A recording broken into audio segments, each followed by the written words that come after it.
பிரச்சாரம்னா இல்லை பிரச்சாரம் எவ்வளோ படமும் பிரச்சாரம் தான்.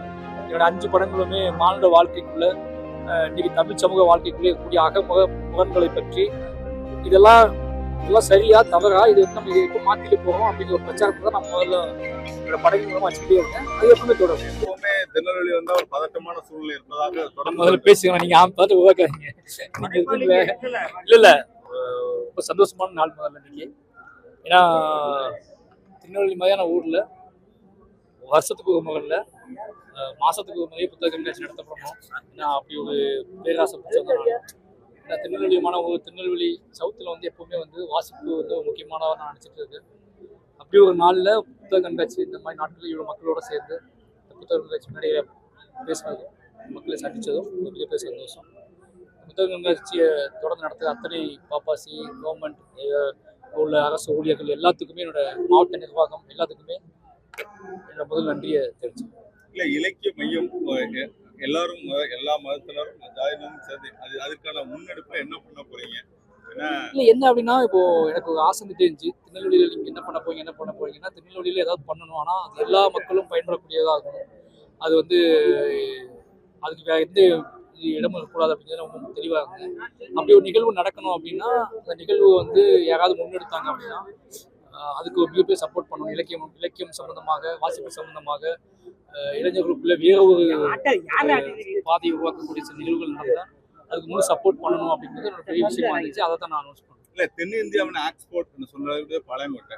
அங்கேயே அந்த வாசிப்பு தன்மையோ இலக்கியம் சார்ந்த குறைகிறது மனநிலை தெரிகிறது. குறைகிறதுனா நமக்கு சோர்ஸ் கொடுக்கலன்னு தான் அர்த்தம். பேர் குறையெல்லாம் இல்லை. நான் வரும்போது இருந்தால் தானே குறையும். நீங்கள் வந்து நான் இவ்வளோ காலம் வாழ்ந்துருக்கேன், திருநெல்வேலியில் வாழ்ந்துருக்கேன்.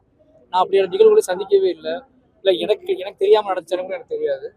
பட் அப்படிப்பட்ட கண்ணுக்கு தெரியாத மாதிரி நடந்துகிட்டு இருந்துச்சுன்னா என்னைக்காவது ஒரு நாள் அவன் உள்ள வருவான், அதுக்குள்ள தனத்தை ஈடுபடுத்திக்குவான், அதன் மூலமா அவனுக்கு ஒரு கிடைக்கும் அப்படிங்கிறதான் இதை சொன்னேன்.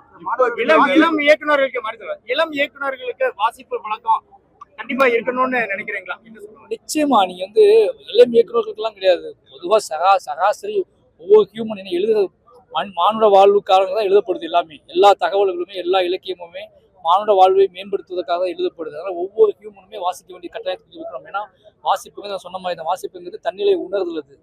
இன்னொரு மனிதனையும் கூட எப்படி பழகணும், இன்னொரு மனுஷன் கூட எப்படி பேசணும், இன்னொரு மனுஷனோட கோபத்தை ஆத்திரத்தை நம்ம எப்படி புரிஞ்சுக்கணும் அப்படிங்கிறது எல்லாத்துக்குமே ஒரு வாசிப்பில் இன்னொரு பெர்ஸ்பெக்டிவ் தேவைப்படுது. இங்கெல்லாம் ஒரே பெர்ஸ்பெக்டிவ்ல தான் நம்ம திருநெல்வேலியில் நடக்கக்கூடிய நிறைய இஷ்யூஸ்க்கு பிரச்சனை நான் நினைக்கிறதுனா பெர்ஸ்பெக்டிவ் தான்.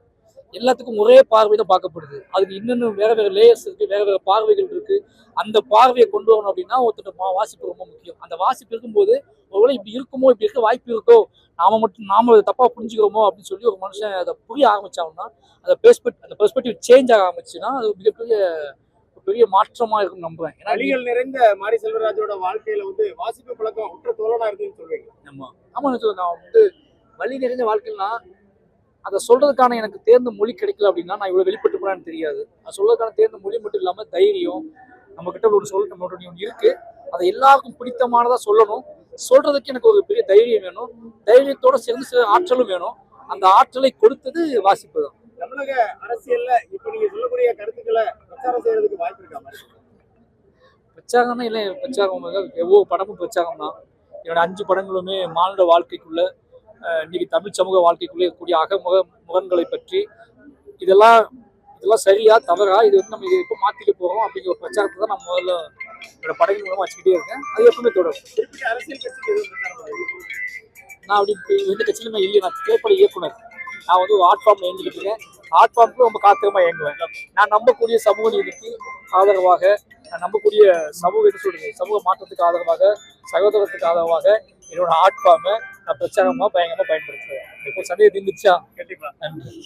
பிளே ஸ்டோர் மற்றும் ஆப் ஸ்டோரில் இருந்து பாலிமர் செயலியை QR கோடு மூலம் பதிவிறக்கம் செய்யுங்கள். செய்திகளை உடனுக்குடன் பெறுங்கள்.